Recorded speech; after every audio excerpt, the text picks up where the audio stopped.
Well, so here we have the guy, the fellow with the earring. I got a couple of fellows with earrings.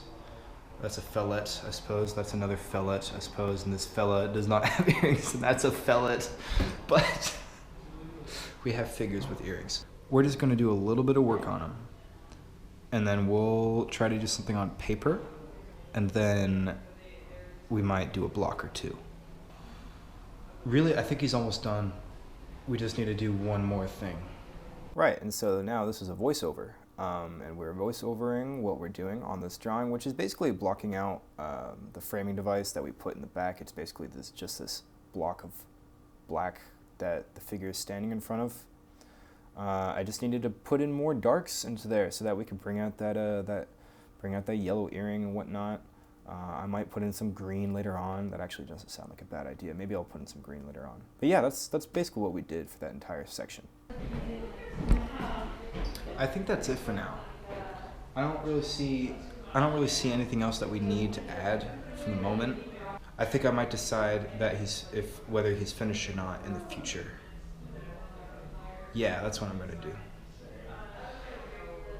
But I'm pretty sure he's done. I don't think there's a whole lot left that we need to do to him. So, bro, you only got one eye. Like, what is up with that? You got one eye. One of them. By eye, I mean lens, and I'm just gonna... The only way that I can keep on talking to you is if I treat you like a person. So, I'm just gonna treat you like a person. You're welcome. Let's do a paper or two.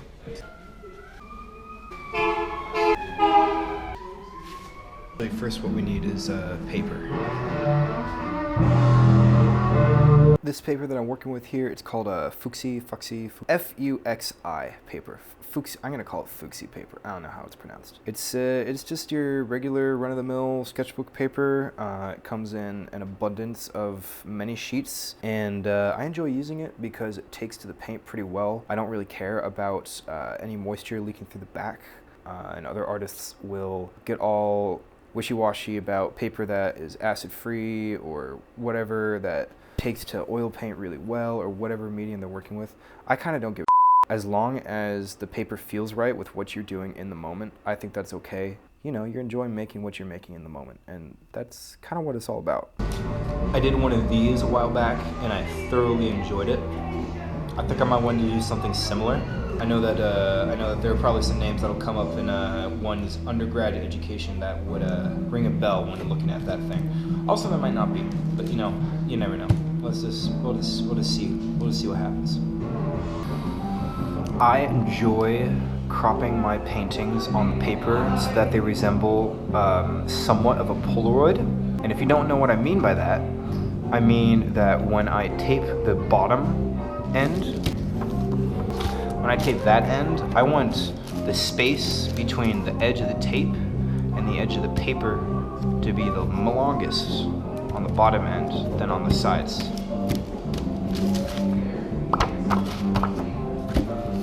Yeah, that's what I mean by that. I don't always do this, but mostly I'd be doing that. Couldn't tell you why, I just like the aesthetic, something about it.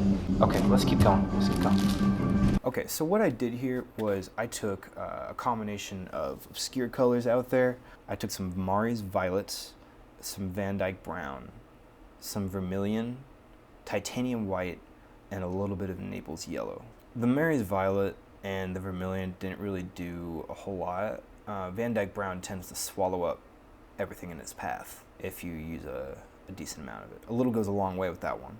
So really, when it comes down to it, if you want to just, you know, play out of a meat and potatoes Voxant equivalent, then you just do Van Dyke Brown, Titanium White, and Naples Yellow. And you have like just enough variation to have some fun with. And you're also using minimal paint. You're conserving resources. You're only playing with extremes, which gives you practice at being more deliberate and intentional about things instead of just messing around with 1,000 different paint tubes. You know, you only need those 3 if that's what you want, I guess. As to the painting itself, I thought it was fine. I think we can do better though, and so we'll probably see better in a following video or the video afterward. We're just gonna have to see, because I might just want to do something entirely different. But yeah, it wasn't bad. I probably could have stopped after the first 2 or 3 spreads of the titanium white over the Van Dyke brown mush, but I didn't, and I kind of went too far with it, and I don't know. I was being a little extra about it. You know, I've got this little box that glows in the dark when you press a button that sits right next to the little mini table that I do all my video editing on. And if you press the button on that box, it lights up and it says, "No regrets." And every time that I put something in the video, or I'm debating whether to include something into a video, I just look at that box, hit the button, see the no regrets, and say, "F it, we're dropping it in." And that's what I choose to talk about on that voiceover for that segment. And we're using Van Dyke brown while we're establishing that base layer. We're just going to remove some of that paint onto a wood block, and this is when we can be all willy-nilly about our usage of the wood blocks. And then we come in there with some titanium white mixed with Naples yellow, and we really like that combination, as we said before. It's very nice, very Vox meat and potatoes amp. For anyone that plays an instrument out there, you know what I'm talking about. You know, I like that imprint of the little face that's going on in there, and I don't really remember if we kept it or not.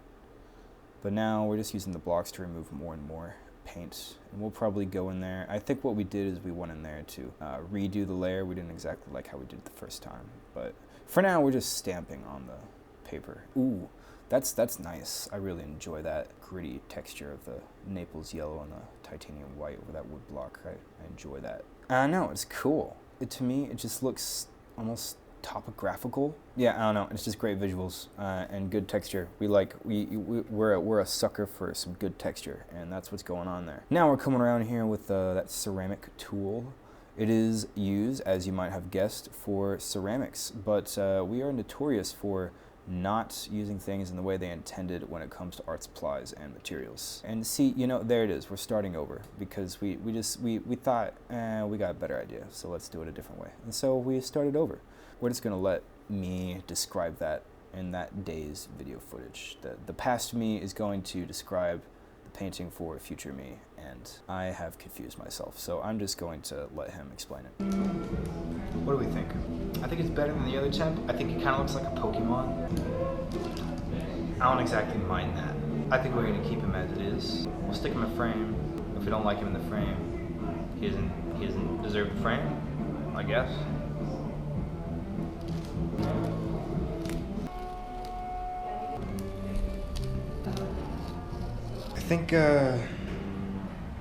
I think that's all she wrote for tonight.